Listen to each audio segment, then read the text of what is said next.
Hello everyone, welcome to exam Aura. Daily current affairs में आपका फिर से स्वागत है। आज के सेशन में हम 24 जून की मोस्ट इंपॉर्टेंट न्यूज़ को डिस्कस करने वाले हैं, लेकिन उससे पहले हम डिस्कस करेंगे अपने कुछ इंपॉर्टेंट एमसीक्यूज को। तो बढ़ते हैं अपने पहले एमसीक्यू की तरफ। पहला क्वेश्चन है, Khuvsgul lake national park has been added to the World Network of Biosphere Reserve of UNESCO. Kuvasgul Lake National Park is located in which country? देखिए, हाल ही में खुवसगुल लेक जो कि मंगोलिया की एक बहुत ही सुंदर लेक है और नेशनल पार्क भी है, उसको यूनेस्को के world network of biosphere reserve में शामिल किया गया है। तो आपको बताना था ये खुवसगुल लेक कहाँ पर है, तो ये है मंगोलिया में। यहाँ पर जो करेक्ट ऑप्शन है वो है ऑप्शन नंबर ए, मंगोलिया। उसके बाद, which of the following state has become the largest state in terms of outstanding portfolio of micro finance loan? देखिए, आपसे पूछा गया है कि भारत में कौन सा स्टेट सबसे आगे है, सबसे बड़ा स्टेट है किसके टर्म में? ये है outstanding portfolio of micro finance loan, यानी माइक्रो फाइनेंस लोन के एक तरीके से बकाया के रूप में। अगर हम देखा जाए तो माइक्रो फाइनेंस लोन होते हैं और उसका ऋण होता है किसी स्टेट पर, यानी किसी स्टेट ने लोन ले रखा हो। तो लार्जेस्ट स्टेट कौन है, ठीक है, किसने सबसे ज्यादा माइक्रो फाइनेंस लोन ले रखा है? तो ये ले रखा है तमिलनाडु ने। यहाँ पर जो करेक्ट ऑप्शन है वो है ऑप्शन नंबर ई, तमिलनाडु। उसके बाद, India's fund in Swiss bank jump 50% to over RS 30 lakh crore in 2021। What is the rank of India in this chart? देखिए, हाल ही में जो स्विस बैंक की रिपोर्ट है उसके अनुसार, स्विस बैंक की रिपोर्ट 2021 की रिपोर्ट है ये, ठीक है, उसके अनुसार जो भारत का जो टर्नओवर है, जो भारत का डिपॉजिट है स्विस बैंक में, वो लगभग 50% ज्यादा हो गया है और ये क्रॉस कर चुका है 30.30 करोड़, 30,000 करोड़ को, ठीक है, 30,500 करोड़ को ये कवर कर चुका है। तो आपको बताना है कि स्विस बैंक में भारत की रैंकिंग क्या है। तो भारत की रैंकिंग है 44वीं। तो यहाँ पर जो करेक्ट ऑप्शन है वो है ऑप्शन नंबर डी, 44वीं रैंकिंग पर क्या है? भारत है। उसके बाद, who has been appointed as the next permanent representative of India to the United Nations at New York? देखिए, न्यूयॉर्क में जो यूएन का ऑफिस है वहां पर नेक्स्ट परमानेंट रिप्रेजेंटेटिव इंडिया का कौन बनेगा? ये बनेंगी अपनी रुचिरा कंबोज। ये हाल ही में भूटान में क्या है? अपनी एम्बेसडर है, ठीक है, अपनी डिप्लोमेट है। उसके बाद, who has secured the first rank in the examination for admission to the country's first women's in NDA batch? देखिए, भारत का पहला महिला एनडीए बैच शुरू हो चुका है। उसमें जो पहली रैंक है वो पहली रैंक किसने ली है?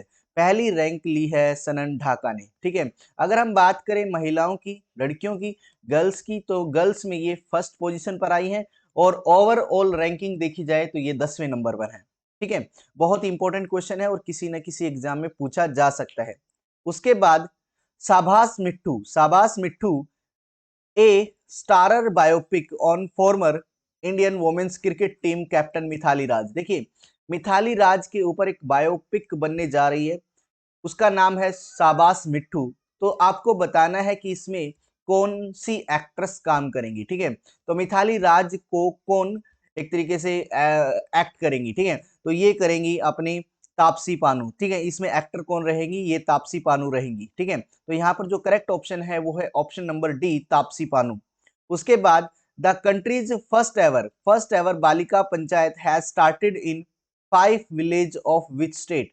आपको बताना है कि जो बालिका पंचायत है, देश में सबसे पहले बालिका पंचायत जो एक इनिशिएटिव है वो कौन से राज्य में शुरू हुआ है, ठीक है। बालिका पंचायत का कंसेप्ट सबसे पहले गुजरात में शुरू हुआ है। गुजरात के कच्छ डिस्ट्रिक्ट के लगभग 5 विलेजेस में ये बालिका पंचायत शुरू की गई है, ठीक है। तो यहाँ पर जो करेक्ट ऑप्शन है वो है option number A, Gujarat. Gujarat में शुरू हुई है बालिका पंचायत। उसके बाद, which state replaced Bihar, West Bengal to become the largest state in terms of outstanding portfolio of microfinance loan? देखिए, माइक्रो फाइनेंस लोन के केस मतलब टर्म्स में, आउटस्टैंडिंग पोर्टफोलियो में जो सबसे बड़ा राज्य है वो है तमिलनाडु, ठीक है। इसने बिहार और वेस्ट बंगाल को भी पीछे कर दिया है। तो यहाँ पर जो करेक्ट ऑप्शन होने वाला है वो है ऑप्शन नंबर डी, तमिलनाडु, ठीक है। Tamil Nadu outstanding portfolio of micro finance loan के रिगार्डिंग लार्जेस्ट स्टेट है, ये आपको ध्यान रखना है। उसके बाद where was the 20th folk fair inaugurated recently, हाल ही में 20वें लोक मेले का उद्घाटन कहां पर किया गया है? ये किया गया है पुरी में, ओडिशा में, ठीक है। ओडिशा के पुरी में 20वें लोक मेले और 13वें कृषि कृषि फेयर का इनोग्रेशन हुआ है, ठीक है। 13वें कृषि फेयर का इनोग्रेशन हुआ है और 20वें लोक मेले का उद्घाटन हुआ है, यानी 20वें फोक फेयर का इनोग्रेशन हुआ है पुरी में, ओडिशा में। उसके बाद dash has become the 36th state to implement the one nation one ration card scheme. देखिए, one nation one ration card scheme को लागू करने वाला आखिरी स्टेट कौन सा है, यानी 36वां राज्य कौन सा है? ये है असम। तो यहाँ पर करेक्ट ऑप्शन रहेगा ऑप्शन नंबर ई, असम। पहला यूटी था चंडीगढ़ और पहला राज्य था इसको इंप्लीमेंट करने वाला गुजरात। तो one nation one ration card को इंप्लीमेंट करने वाला पहला राज्य है गुजरात, आखिरी राज्य असम और पहला यूटी चंडीगढ़ था। उसके बाद how many gold medal India's women's wrestling team claim under 17 Asian championship title at Bishkek Kyrgyzstan. Bishkek, जो किर्गिस्तान के बिस्केक में आयोजित हो रही under 17 Asian championship wrestling championship में भारत ने कितने गोल्ड मेडल के साथ जीत हासिल की है? तो भारत ने 8 गोल्ड मेडल के साथ ये खिताब अपने नाम कर लिया है, ठीक है। तो वुमेन्स रेसलिंग टीम ने अंडर 17 एशियन चैंपियनशिप का टाइटल 8 मेडल के साथ जीत लिया है, ठीक है, इंडियन वुमेन्स रेसलिंग टीम ने, ठीक है, भारत ने जीता है ये। उसके बाद name the author of the book अष्टांग योगा। आपको बताना है कि अष्टांग योगा बुक के लेखक कौन है? तो ये है सोनू फोगाट। हाल ही में हरियाणा के मुख्यमंत्री मनोहर लाल खट्टर ने इस बुक का विमोचन किया है और ये बुक लिखी है सोनू फोगाट ने, डॉक्टर सोनू फोगाट ने ये बुक लिखी है। उसके बाद इन श्रीलंका में क्या है? The government has amended the minimum age limit for women living for foreign employment as the domestic aids to dash of age. आपको बताना है कि श्रीलंका ने हाल ही में अपनी minimum age limit for women को क्या किया है? अमेंड किया है। जो भी महिलाएं दूसरे देश में घरेलू कामकाज के लिए बाहर जाती हैं, विदेश जाती है, यानी एक तरीके से डोमेस्टिक एम्प्लॉयमेंट के लिए बाहर जाती, विदेश जाती है, तो वहां पर एक मिनिमम एज लिमिट सेट की गई है कि उस लिमिट से, उस एज से जो छोटी महिलाएं, कम एज की महिलाएं हैं, वो बाहर नहीं जा सकती। तो ये मिनिमम एज कितनी है? ये मिनिमम एज है 21 साल। तो यहाँ पर जो करेक्ट ऑप्शन है वो है ऑप्शन नंबर 1, यानी option number A, 21 year. 21 year से कम एज की महिलाएं, श्रीलंका की महिलाएं बाहर नहीं जा सकती डोमेस्टिक एम्प्लॉयमेंट के लिए। उसके बाद name the first Indian mountaineer to climb mount Annapurna peak. हाल ही में जो भारत के पहले व्यक्ति हैं जिन्होंने माउंट अन्नपूर्णा पर चढ़ाई की है, तो ये हैं अपने स्काल जंग रिगजिन। तो यहाँ पर जो करेक्ट ऑप्शन है स्कालगंज रिगजिन, ये यहाँ पर करेक्ट ऑप्शन है। इन्होंने अन्नपूर्णा पर बिना ऑक्सीजन के चढ़कर फतेह हासिल की है, ठीक है। ये भारत के पहले व्यक्ति हैं जिन्होंने अन्नपूर्णा माउंटेन पर क्या है? चढ़ाई की है। उसके बाद Kotak general insurance collaborate with dash to offer motor insurance. तो आपको बताना है कि कोटक जनरल इंश्योरेंस ने किसके साथ कोलैबोरेशन किया है मोटर इंश्योरेंस के लिए, यानी एक तरीके से व्हीकल इंश्योरेंस के लिए ये एमओयू साइन हुआ है, कोलैबोरेशन हुआ है। तो ये किया है फोन पे के साथ। यहाँ पर जो करेक्ट ऑप्शन है ये है ऑप्शन नंबर सी। उसके बाद हम बढ़ते हैं अपने इंपॉर्टेंट न्यूज की तरफ। देखिए, international Olympic day celebrated on 23 जून। 23 जून को मनाया जाता है अंतरराष्ट्रीय ओलंपिक डे। बहुत ही इंपॉर्टेंट न्यूज है और किसी न किसी एग्जाम का पार्ट बन सकती है, ठीक है। तो ओलंपिक डे कब मनाया जाता है? 23 जून को। अगर हम डिटेल पढ़े तो ओलंपिक डे सेलिब्रेट किया जाता है हर साल 23 जून को, ठीक है। अगर हम बात करें ये फाउंडेशन को मार्क करता है, किसके? इंटरनेशनल ओलंपिक कमेटी के फाउंडेशन को मार्क करता है। अगर हम बात करें तो इस साल की जो थीम थी वो थी together for a peaceful world, together for a peaceful world, ये इस साल की इंटरनेशनल ओलंपिक डे की थीम थी। तो आपसे थीम पूछी जा सकती है, थीम बहुत ही इंपॉर्टेंट होती है, तो आप इसको नोट डाउन करेंगे। Together for a peaceful world इस साल की इंटरनेशनल ओलंपिक डे की क्या थी? थीम थी। अगर हम बात करें तो ओलंपिक कमेटी का हेडक्वार्टर, इंटरनेशनल ओलंपिक कमेटी का हेडक्वार्टर है लाउजेन, स्विट्जरलैंड में।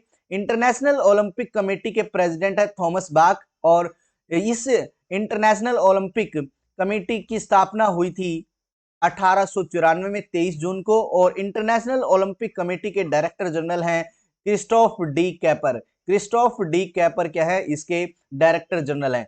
तो ये चारों पॉइंट आपके लिए मोस्ट इंपॉर्टेंट पॉइंट है और किसी ना किसी एग्जाम में आपसे पूछे जा सकते हैं, तो आप इनको अच्छे से नोट डाउन करेंगे। उसके बाद बढ़ते हैं नेक्स्ट न्यूज की तरफ। United Nation public service day celebrated 23 जून। आपको ध्यान रखना है कि 23 जून को इंडिया इंटरनेशनल ओलंपिक डे के साथ साथ United Nation public service day भी मनाया जाता है। तो United Nation public service day 23 जून को मनाया जाता है।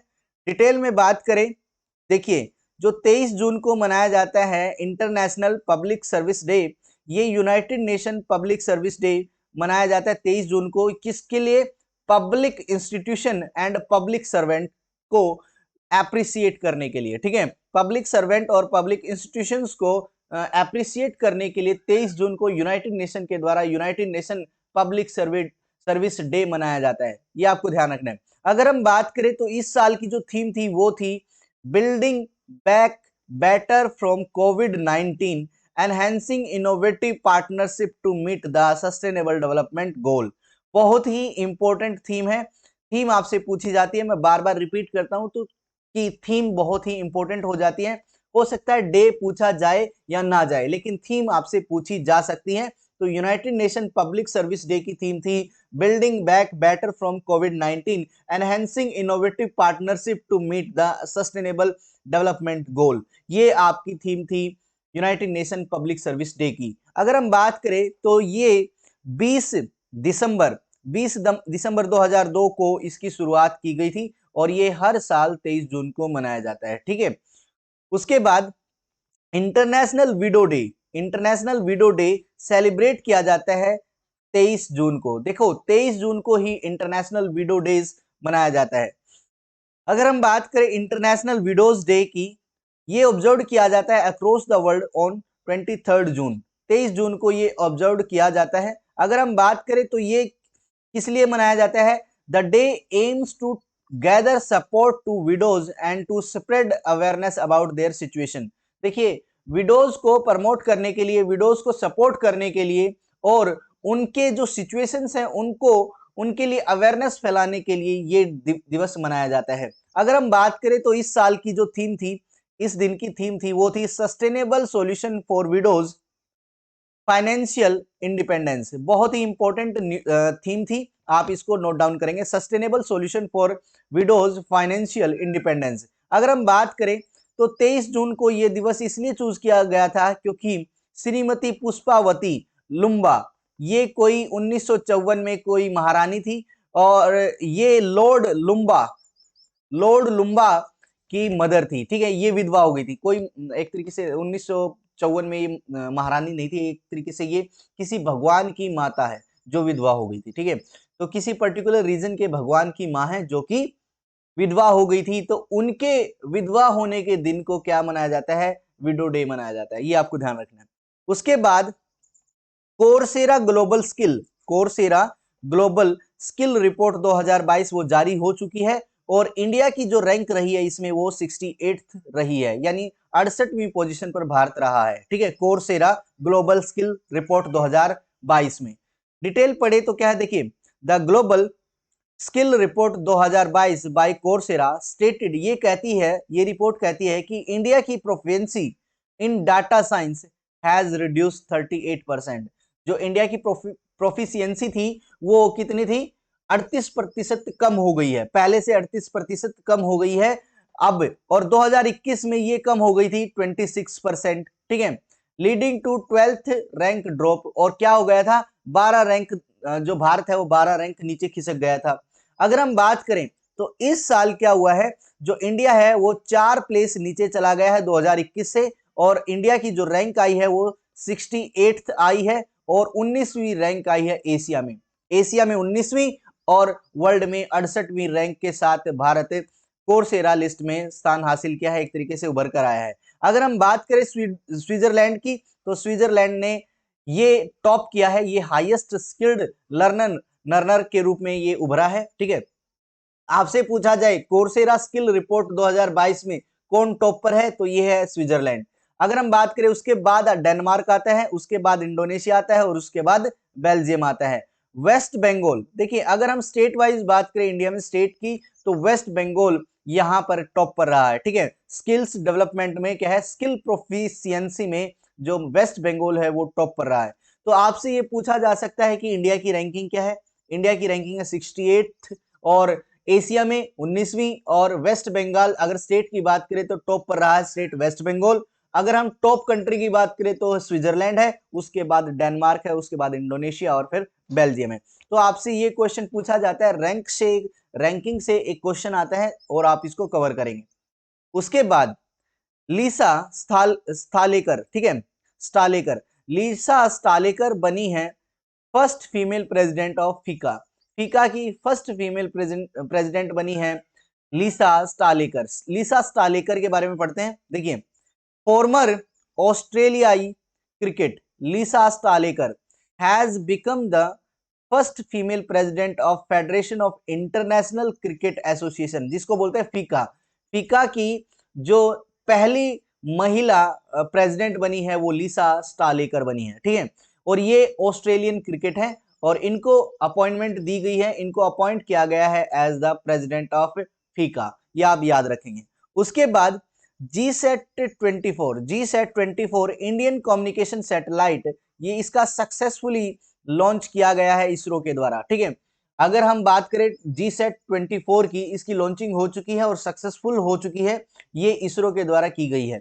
अगर हम डिटेल पढ़े तो न्यू स्पेस इंडिया लिमिटेड, जो कि इसरो की ही एक सब्सिडरी है, इन्होंने लॉन्च किया है जी सेट 24 को, ठीक है। और ये किसके लिए किया है, ये सैटेलाइट, जो एंटायर सैटेलाइट कैपेसिटी है वो direct to home service provider Tata play के लिए है, ठीक है। अगर हम बात करें ये क्या है, स्पॉन्सर्ड की गई टाटा प्ले के द्वारा, DTH service provider Tata play के द्वारा स्पॉन्सर्ड की गई सैटेलाइट थी, ठीक है।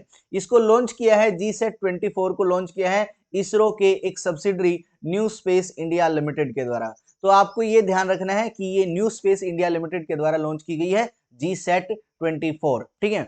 और ये क्या है, DTH service provider Tata play के द्वारा स्पॉन्सर्ड की गई है। अगर हम बात करें तो ये देश की, this was the company's first यानी कंपनी की पहली demand driven communication satellite mission था, ठीक है। अगर हम बात करें Indian space research organisation for NSIL की, यानी न्यू स्पेस इंडिया लिमिटेड की, तो ये इसकी ही एक सब्सिडरी है जिसने इस जी सेट 24 सैटेलाइट को क्या किया था, डेवलप किया था। अगर हम बात करें तो इसकी जो लॉन्चिंग हुई है वो भारत से नहीं हुई है, इसकी launching Kourou in French गुइना, France के गुइना के कोरू से इसकी लॉन्चिंग की गई है, ठीक है। तो आपसे ये पूछा जा सकता है कि जी सेट 24 कहां से लॉन्च किया गया था। जी सेट 24 जो एक सैटेलाइट है वो कोरू इन फ्रांच गुइना से स्टार्ट किया गया था, फ्रेंच गुइना, ठीक है। ये आपको ध्यान रखना, कोरू से इसका लॉन्चिंग की गई थी। अगर हम बात करें तो अगर इसका जो एक तरीके से रॉकेट का नाम क्या था, इस सैटेलाइट के रॉकेट का नाम क्या था, यानी रॉकेट ही सैटेलाइट को ऊपर ले जाता है और उसको क्या कर देता है, फिक्स कर देता है। तो इसके रॉकेट का नाम था आरियाने 5, ठीक है। आरियाना 5 इसके रॉकेट का नाम था, जो कि साउथ अमेरिका का रॉकेट था, ठीक है। तो आपसे पूछा जा सकता है रॉकेट का नाम कहां से लॉन्च हुआ, नाम क्या था, जी सेट 24, और किसने डेवलप किया था, ये किया था न्यू स्पेस इंडिया लिमिटेड, जो कि सब्सिडरी है इसरो की, ठीक है। ये आप ध्यान रखेंगे। उसके बाद prime minister Narendra Modi to inaugurate Vanijya Bhawan and the निर्यात साइट। देखिए हाल ही में जो नरेंद्र मोदी है उसने वाणिज्य भवन और निर्यात साइट का विमोचन किया है, इनॉग्रेशन किया है। इनके बारे में पढ़ते हैं। The new office complex for ministry of commerce and industry. एक ministry of commerce and industry के लिए एक नया ऑफिस खोला गया है जिसका नाम है वाणिज्य भवन। ठीक है, तो आपसे पूछा जा सकता है वाणिज्य भवन किस से रिलेटेड एक कॉम्प्लेक्स है। तो वाणिज्य भवन ministry of commerce and industry से रिलेटेड एक कॉम्प्लेक्स है। ठीक है, जिसका नाम क्या रहेगा, वाणिज्य भवन। अगर हम बात करें national import export record for yearly analysis of trade, उसके लिए एक पोर्टल खोला गया है जिसका नाम है निर्यात। तो निर्यात एक पोर्टल है जो कि इंपोर्ट एंड एक्सपोर्ट का रिकॉर्ड रखेगा एनुअली। ठीक है, तो एनुअल बेसिस पर इंपोर्ट और एक्सपोर्ट का एक तरीके से रिकॉर्ड रखने वाला पोर्टल कौन रहेगा, निर्यात रहेगा। तो निर्यात का और वाणिज्य भवन और निर्यात का इनॉग्रेशन प्रधानमंत्री नरेंद्र मोदी के द्वारा हाल ही में किया गया है। ठीक है, ये आपको ध्यान रखना है। उसके बाद IOC Indian oil corporation unveil indoor solar cooktop Surya Nutan. देखिए सूर्या नूतन क्या है, एक कुकिंग सिस्टम है जो कि सोलर कुकिंग सिस्टम है। इसको अनविल किया है आईओसी ने। अगर हम डिटेल पढ़ें तो इंडियन ऑयल कॉर्पोरेशन आईओसी ने अनविल किया है the patent indigenous solar cooktop Surya Nutan. तो आपसे पूछा जा सकता है कि भारत का एक इंडिजीनियसली डेवलप्ड एक सोलर कुकिंग सिस्टम है, उसका नाम क्या है, जो कि आईओसी ने जिसका विमोचन किया था, एक तरीके से इनॉग्रेशन किया था। तो ये है सूर्या नूतन। सूर्या नूतन एक oil refiners Faridabad R&D centre के द्वारा डेवलप किया गया है। ठीक है, oil refiner Faridabad R&D centre के द्वारा इसको डेवलप किया गया है सूर्या नूतन को। ये कुकिंग सिस्टम है। The solar cook top is a stationary rechargeable kitchen connected indoor solar cooker system है। सोलर कुकिंग सिस्टम है, ये आपको ध्यान रखना है। सोलर कुकिंग सिस्टम जैसे सोलर कुकर होता है ऐसा ही कुकर है, लेकिन ये रिचार्जेबल भी है, स्टेशनरी भी है और kitchen connected indoor solar cooking system है। ठीक है, आप इसको किचन के अंदर रखकर भी क्या कर सकते हैं, ऑपरेट कर सकते हैं, ये आपको ध्यान रखना है। ऐसा नहीं है सोलर कुकर है तो आपको इसको सन में रखना पड़ेगा, धूप में रखना पड़ेगा, ऐसा नहीं है। आप इसको क्या कर सकते हैं, एक रिचार्जिंग पॉइंट के थ्रू ऊपर कोई सिस्टम ऐसा होगा जो कि आपको इलेक्ट्रिसिटी प्रोवाइड करेगा और नीचे वो कुकर काम करेगा। ठीक है, तो ये आपको ध्यान रखना है, जिसका नाम है सूर्या नूतन। ठीक है, सूर्या नूतन ये एक कुकिंग सिस्टम है जो कि आईओसी ने डेवलप किया है, एक तरीके से अनवील किया है। अगर हम बात करें इंडियन ऑयल कॉर्पोरेशन की, इसके चेयरपर्सन है श्रीकांत माधव वैद्य। ठीक है, श्रीकांत माधव वैद्य इसके क्या है, चेयरपर्सन है। हेडक्वार्टर इसका दिल्ली में है और इसकी स्थापना हुई थी 1959 में 30 जून 1959 में इसकी स्थापना की गई थी। उसके बाद trio partners with Equitas small finance bank to launch digital saving account.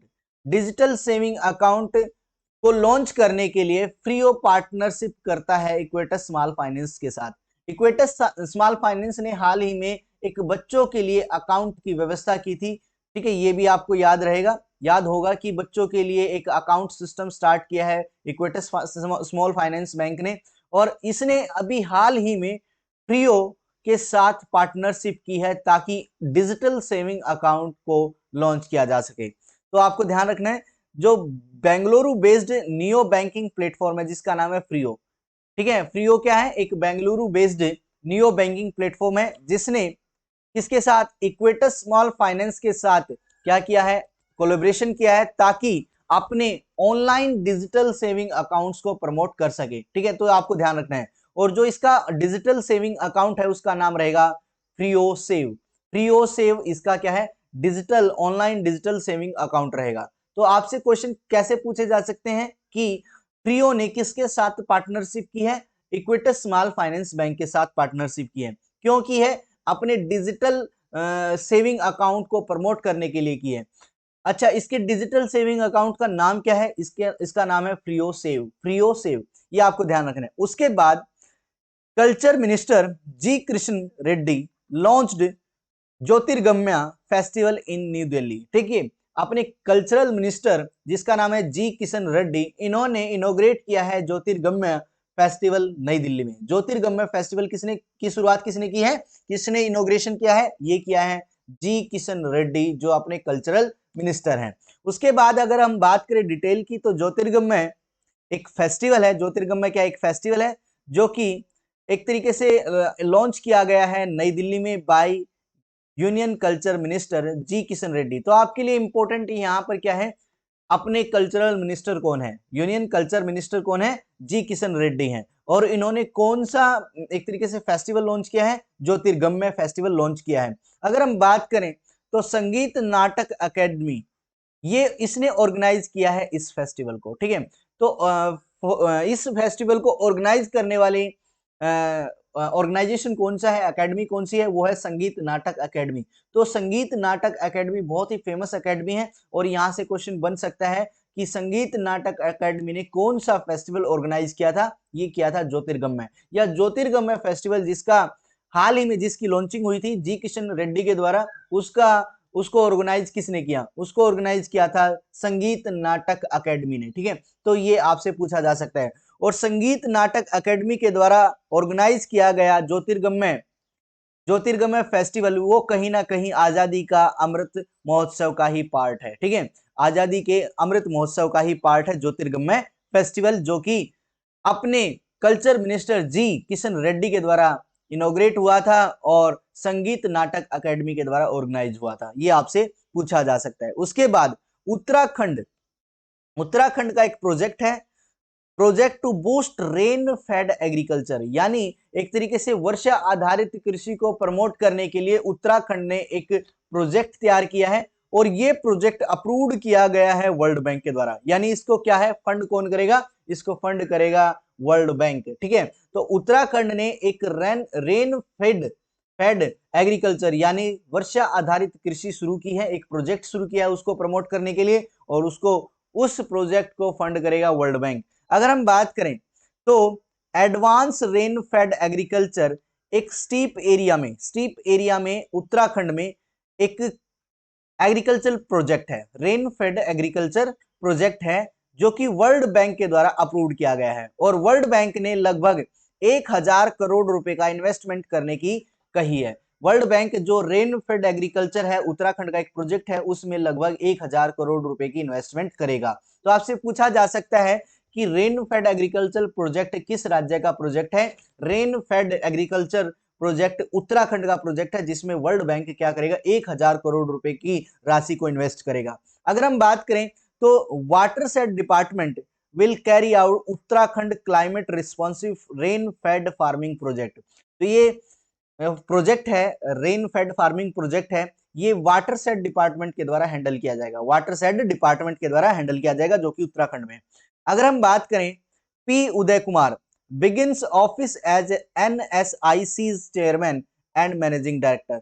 तो आपको ध्यान रखना है NSIC के मैनेजिंग डायरेक्टर और चेयरमैन कौन बनेंगे, पी उदय कुमार बनेंगे। अगर हम बात करें तो नेशनल स्मॉल इंडस्ट्रीज कॉर्पोरेशन, देखिए नेशनल स्मॉल इंडस्ट्रीज कॉर्पोरेशन इसको बोलते हैं NSIC यानी नेशनल स्मॉल इंडस्ट्री कॉर्पोरेशन के नए चेयरमैन बनेंगे पी उदय कुमार। ये डायरेक्टर भी रहेंगे और चेयरमैन मैनेजिंग डायरेक्टर भी रहेंगे और चेयरमैन भी रहेंगे, ठीक है। ये आपको ध्यान रखना है और इनका जो अपॉइंटमेंट है वो 20 जून से स्टार्ट हो चुका है। अगर हम बात करें NSIC, ये क्या है, एक गवर्नमेंट इंडियन गवर्नमेंट का ऑर्गेनाइजेशन है, ठीक है, जो कि सर्टिफाइड ऑर्गेनाइजेशन है जो स्मॉल इंडस्ट्रीज को क्या करता है, सपोर्ट करता है। अगर हम बात करें, देखिए ये लिख रखा है NSIC has been trying to support encourage and promote the growth of micro small medium sized business across the nation. NSIC क्या करता है, जो micro small and medium enterprise हैं उनको सपोर्ट करता है और उनके लिए काम करता है। तो इसके चेयरमैन और managing director P Uday Kumar बन चुके हैं। उसके बाद हम बात करते हैं साउथ इंडियन बैंक ने लॉन्च किया है SIBTF ऑनलाइन, SIBTF ऑनलाइन। ये क्या है, एग्जिम ट्रेड पोर्टल है, एग्जिम ट्रेड पोर्टल है, किसने शुरू किया है, साउथ इंडियन बैंक ने। साउथ इंडियन बैंक ने एग्जिम ट्रेड पोर्टल जिसका नाम है SIBTF ऑनलाइन शुरू कर दिया है। अगर हम बात करें साउथ इंडिया बैंक की तो इसने SIBTF ऑनलाइन पोर्टल लॉन्च किया है ताकि कॉर्पोरेट्स के एग्जिम कस्टमर की देखरेख की जा सके, ठीक है। यानी एक तरीके से एग्जिट एक्सपोर्ट और इंपोर्ट को एक तरीके से रेगुलेट किया जा सके। ठीक है, इंपोर्ट एक्सपोर्ट को रेगुलेट करने के लिए साउथ इंडियन बैंक ने SIBTF ऑनलाइन प्लेटफॉर्म लॉन्च किया है। अगर हम बात करें साउथ इंडियन बैंक की, इसका हेडक्वार्टर त्रिशूर केरला में है। इसके सीईओ मुराली रामाकृष्णन है और इसकी जो स्थापना हुई थी वो 1929 में 29 जनवरी को हुई थी। ठीक है, तो आपसे ये तीनों पॉइंट पूछे जा सकते हैं कि साउथ इंडियन बैंक का हेडक्वार्टर कहां पर है? त्रिशूर केरला में। इसके सीईओ कौन है? मुराली रामकृष्णन, और इसकी स्थापना हुई थी 29 जनवरी 1929 में। तो ये क्वेश्चन आपके लिए इंपॉर्टेंट थे। उसके बाद कर्नाटका बैंक ने लॉन्च किया है वी-सिप फॉर अकाउंट ओपनिंग। देखिए, अकाउंट्स की ओपनिंग के लिए एक पोर्टल लॉन्च किया है वी-सिप, जो कि कर्नाटका बैंक के द्वारा शुरू किया गया है। तो वी-सिप एक ऑनलाइन पोर्टल है जो कि कर्नाटका बैंक के द्वारा शुरू किया गया है। ठीक है, अकाउंट ओपनिंग के लिए। अगर हम बात करें, कर्नाटका बैंक ने लॉन्च किया है एक online saving bank SB account opening facility, जिसका नाम है video based customer identification process, यानी वी-सिप। यानी आप वीडियो कॉन्फ्रेंस के द्वारा आप कर्नाटका बैंक में क्या कर सकते हैं? अपना सेविंग अकाउंट ओपन करा सकते हैं। तो एक तरीके से जो KYC होती है ना, एक तरीके से वेरिफिकेशन जो होती है वो वीडियो कॉन्फ्रेंस के द्वारा की जा सकती है। तो ऐसा पोर्टल लॉन्च किया है अपने कर्नाटका बैंक ने। तो आपसे पूछा जा सकता है कि वी-सिप क्या है? वी-सिप है video based customer identification process. ठीक है, और जिसकी शुरुआत की है कर्नाटका बैंक ने। अगर हम बात करें कर्नाटका बैंक के हेडक्वार्टर की, तो ये मंगलुरु में है। इसके सीईओ कौन है? महाबलेश्वरा MS है, और इसकी स्थापना हुई थी 18 फरवरी 1924 को। तो इन बैंक की जितने भी बैंक हैं इंडिया में, जितने भी नेशनल बैंक हैं इंडिया में, उनके सीईओ, उनके हेडक्वार्टर और उनके स्थापना दिवस आपसे पूछी जा सकती है। उसके बाद हम बात करते हैं union minister unveil seismology observatory इन उधमपुर। देखिए, उधमपुर कहां पर है? जम्मू कश्मीर में है। तो उधमपुर में यूनियन मिनिस्टर ने क्या किया है? सिज्मोलॉजी मतलब भूकंप संबंधी जो एक संस्था है, सिज्मोलॉजी ऑब्जर्वेटरी को स्थापित किया है, अनविल किया है। अगर हम बात करें डॉक्टर जितेंद्र सिंह ये अपने यूनियन मिनिस्टर हैं फॉर जम्मू एंड कश्मीर। इन्होंने ऑफिशियली ओपन किया है सिज्मोलॉजी ऑब्जर्वेटरी, जो कि डंडायल नेबरहुड ऑफ उधमपुर, एक तरीके से उधमपुर में इस ऑब्जर्वेटरी को ओपन किया गया है अपने यूनियन मिनिस्टर जितेंद्र सिंह के द्वारा। ठीक है, अगर हम बात करें तो मिनिस्ट्री ऑफ अर्थ साइंस ने इसमें लगभग 20 लाख रुपए एक तरीके से स्पेंड किए हैं, और जम्मू कश्मीर का ये सच सेंटर रहेगा, एक अपने प्रकार का एक सेंटर रहेगा। सिज्मोलॉजी ऑब्जर्वेटरी जम्मू कश्मीर के अंदर रहेगा, उधमपुर में। ठीक है, अगर हम बात करें 26th सिंधु दर्शन यात्रा, ये लेह में शुरू हो चुकी है। ठीक है, तो आपसे पूछी जा सकता है ये क्वेश्चन, आपसे पूछा जा सकता है कि 26वां सिंधु दर्शन जो यात्रा है वो कहां पर शुरू हुई थी? तो 26वीं सिंधु दर्शन यात्रा लेह लद्दाख में शुरू हुई थी। ठीक है, अगर हम बात करें 26th सिंधु दर्शन यात्रा, इसकी शुरुआत हुई है लेह में। ठीक है, अगर हम बात करें तो ये वहां के RSS senior leader Indresh Kumar ने इसका आयोजन किया था। इसको एक वहां पर ये उपस्थित रहे और इनॉग्रेशन किया था सिंधु दर्शन यात्रा 26वीं। तो आपसे पूछे जा सकते हैं कि हाल ही में सिंधु दर्शन यात्रा का कौन सा संस्करण शुरू हुआ था, कहां पर हुआ था, ये भी आपसे पूछा जा सकता है। तो 26वां संस्करण लेह लद्दाख में शुरू हुआ था। वहां के RSS senior leader Indresh Kumar ने इसका इनॉग्रेशन किया था। अगर हम बात करें तो वहां पर इंद्रेश कुमार एक तरीके से प्रेजेंट थे।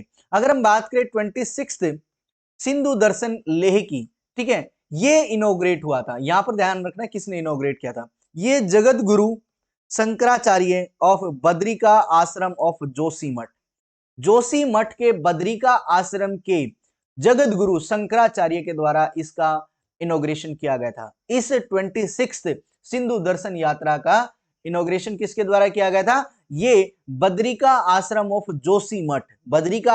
जोशीमठ के जगत गुरु शंकराचार्य के द्वारा इसका विमोचन किया गया था। उनका नाम है श्री श्री 1008 वासुदेवानंद जी इसका नाम है। ठीक है, तो इनका नाम भी आप याद रखेंगे कि जगत गुरु शंकराचार्य बद्रिका आश्रम के जोशीमठ के बद्रिका आश्रम के शंकराचार्य कौन है? ये है श्री श्री 1008 वासुदेवानंद जी। इन्होंने क्या है सिंधु दर्शन यात्रा का इनॉग्रेशन किया था, जो कि 26वीं यात्रा थी और इसकी शुरुआत लेह में हुई है। ठीक है, अगर हम बात करें रुमेली धर की, इन्होंने रिटायरमेंट ले ली है from all form of international cricket.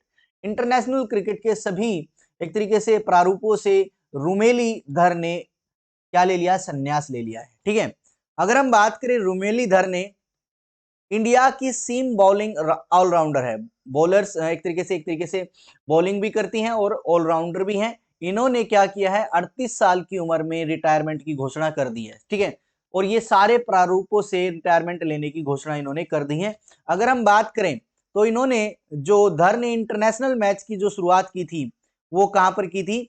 वो की थी 2000 लास्ट मैच था इनका 2018 में, और इन्होंने शुरुआत की थी 2003 में अगेंस्ट इंग्लैंड इन लिंकॉलिन। ठीक है, तो लिंकॉलिन में इन्होंने 2003 में शुरुआत की थी अपने इंटरनेशनल करियर की। ठीक है, ये आपको ध्यान रखना है। और 2018 में इन्होंने लास्ट मैच खेला है ब्राबर्न में, इंग्लैंड में। ऑस्ट्रेलिया और इंग्लैंड के खिलाफ था ये मैच। ठीक है, तो यहाँ पर इन्होंने एक मैच खेला था। उसके बाद डॉक्टर डीजे पांडियन, आपको ध्यान रखना है D J Pandian, appointed to the lead NDB India's regional office in GIFT city. ठीक है, एनडीबी ने एक रीजनल ऑफिस खोला था गिफ्ट सिटी गुजरात में। ठीक है, तो उसको लीड करने के लिए आ रहे हैं डीजे पांडियन। एक तरीके से लीड करेंगे कौन? डीजे पांडियन करेंगे।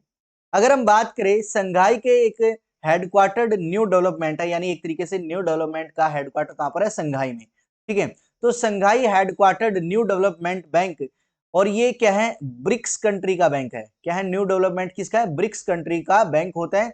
इन्होंने अपने एक फॉर्मर ब्यूरोक्रेट्स डीजे पांडियन को चुना है as a director general of Indian regional office in Gujarat international finance tax city GIFT city में। ठीक है, तो आपको ध्यान रखना है गुजरात की इंटरनेशनल फाइनेंस टैक्स सिटी यानी गिफ्ट सिटी में एक रीजनल ऑफिस जो कि एडीबी का एनडीबी का ऑफिस रहेगा, न्यू डेवलपमेंट बैंक का ऑफिस रहेगा, उसके डायरेक्टर जनरल के रूप में डीजे पांडियन को चुना गया है। ठीक है, तो क्वेश्चन क्या पूछा जा सकता है? क्वेश्चन ये पूछा जा सकता है कि एनडीबी न्यू डेवलपमेंट बैंक का हेडक्वार्टर कहां पर है? संघाई में। ठीक है, इसका रीजनल ऑफिस इंडिया में कहां पर खोला गया है? गिफ्ट सिटी में।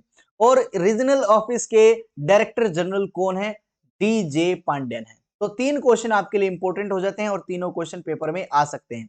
अगर हम बात करें तो एशिया इंफ्रास्ट्रक्चर इन्वेस्टमेंट बैंक यानी AIIB, in which India is second largest stake holder after China.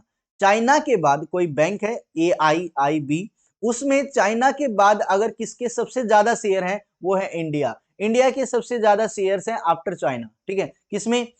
Asia infrastructure investment bank यानी AIIB में। ठीक है, ये आपको ध्यान रखना है। अगर हम बात करें न्यू डेवलपमेंट बैंक की, इसका हेडक्वार्टर संघाई चाइना में है और इसके प्रेसिडेंट है मार्कोस प्राडो त्रोजो इसके क्या है? न्यू डेवलपमेंट बैंक के प्रेसिडेंट है। फाउंडर कौन है? ये ब्रिक्स कंट्रीज की फाउंडर है और 15 जुलाई 2014 में 15 जुलाई 2014 में इसकी स्थापना की गई थी न्यू डेवलपमेंट बैंक की। उसके बाद Ranjit Bajaj named as chairman of advisory committee overseeing AIF यानी ऑल इंडिया फुटबॉल फेडरेशन के नए चेयरमैन कौन बनेंगे? एडवाइजरी कमेटी के नए चेयरमैन बनेंगे रंजीत बजाज। तो आपसे क्वेश्चन पूछा जा सकता है कि ऑल इंडिया फुटबॉल फेडरेशन के एडवाइजरी कमेटी के चेयरमैन कौन बने हैं? ये बने हैं रंजीत बजाज। अगर हम बात करें तो ये एक एंटरप्रेन्योर है और रंजीत बजाज इनका नाम है। इनका नाम लिया गया है, एक नाम चुना गया है as a chairman of advisory committee to assist supreme court appointed committee of administrator which is running the day to day affairs of all India Football Federation यानी AIFF। देखिए, हाल ही में सुप्रीम कोर्ट ने ऑल इंडिया फुटबॉल फेडरेशन के day to day affairs की जांच करने के लिए एक सुप्रीम कोर्ट ने एक कमेटी बनाई थी, एडवाइजरी कमेटी बनाई थी। उसके चेयरमैन कौन चुने गए हैं? रंजीत बजाज चुने गए हैं। ये आपको ध्यान रखना है। ठीक है, advisory committee to all India football federation के चेयरमैन कौन बने हैं? रंजीत बजाज। ये आपको ध्यान रखना है। अगर हम बात करें ऑल इंडिया फुटबॉल फेडरेशन के हेडक्वार्टर की, तो इसका हेडक्वार्टर है नई दिल्ली में।